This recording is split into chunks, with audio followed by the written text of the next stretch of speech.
একটা ছোট্ট সবুজে ঘেরা সুন্দর জঙ্গল ছিল পাহাড়ের পাদদেশে।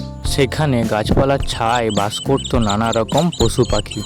কেউ ছিল মজার, কেউ ছিল শান্ত, কেউ ছিল বুদ্ধিমান, আবার কেউ একটু চালাক। তবে সবাই একসাথে মিলেমিশেই থাকতো। এই জঙ্গলেরই একটি গাছে বাস করত কুকু নামের একটি কাক। সে ছিল সবার প্রিয় এবং বুদ্ধিমান।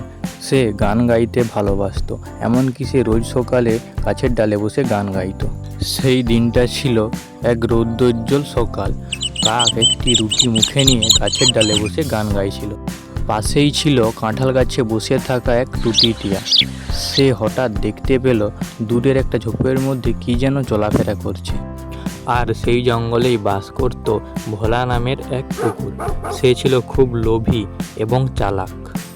নিজের খাবার নিজে খুঁজে নিতে তার মন চাইতো না, বরং সে অন্যের খাবার নিয়ে পালাতে পারলেই নিজেকে বিজয়ী ভাবত।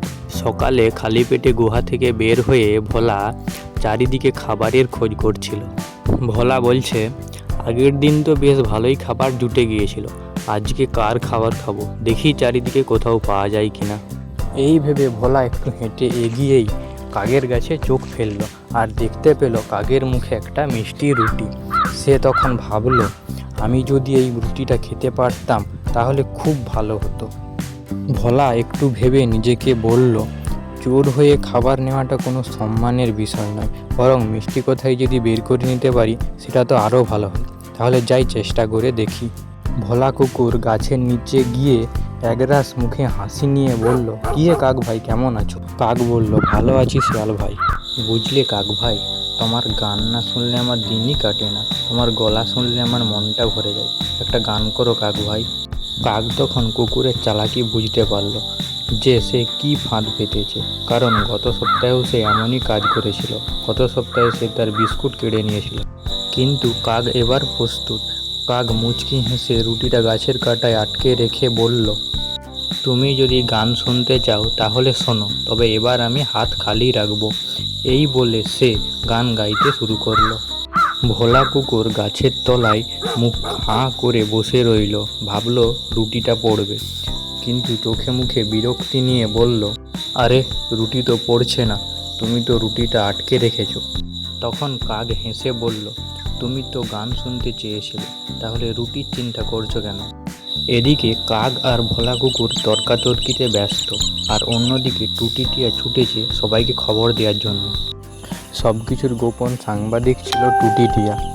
সে হাওয়ায় উড়ে উড়ে জঙ্গলের এ প্রান্ত থেকে অন্য প্রান্তে খবর পৌঁছে দিত। এবারেও সে দেরি করল না। সে গলা ছেড়ে চিৎকার করে বলল, শুনুন শুনুন সবাই, কুকু কাক ভোলা কুকুরকে ফাঁদে ফেলেছে, সে রুটি চুরি করতে গিয়ে ধরা খেয়েছে।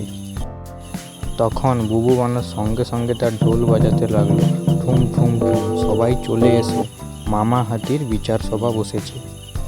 মাঝ দুপুরে জঙ্গলের একটা বড় বটগাছের তলায় সবাই জড়ো হয়েছে বিচার সভায়। সেখানে মামা হাতি গম্ভীরভাবে বললেন, জঙ্গল শান্তির স্থান, এখানে কেউ কাউকে ঠকাতে পারে না। আজ আমরা শুনবো সব সত্যি কথা। কুকু কাক, তুমি সব সত্যি কথা বলো তো। কাক সব কিছু বলতে লাগলো। সব কিছু শুনে মামা হাতি গম্ভীরভাবে বললেন, ভোলা, তুমি কি সত্যিই গান শুনতে চেয়েছিলে? না মামা হাতি, আমি মিথ্যে বলেছিলাম, আমি সত্যিই রুটি খেতে চেয়েছিলাম, আমি গান শুনতে চাইনি। আমি জানতাম কাক খুব উদার, তাই আমি ভুলিয়ে কাকের কাছ থেকে রুটিটা নিতে চেয়েছিলাম। লালু খরগোশ তখন একটু এগিয়ে এসে বলল, ভুল তো সবাই করে, কিন্তু ভুল থেকে শিক্ষা নেওয়াই সব থেকে বড় গুণ।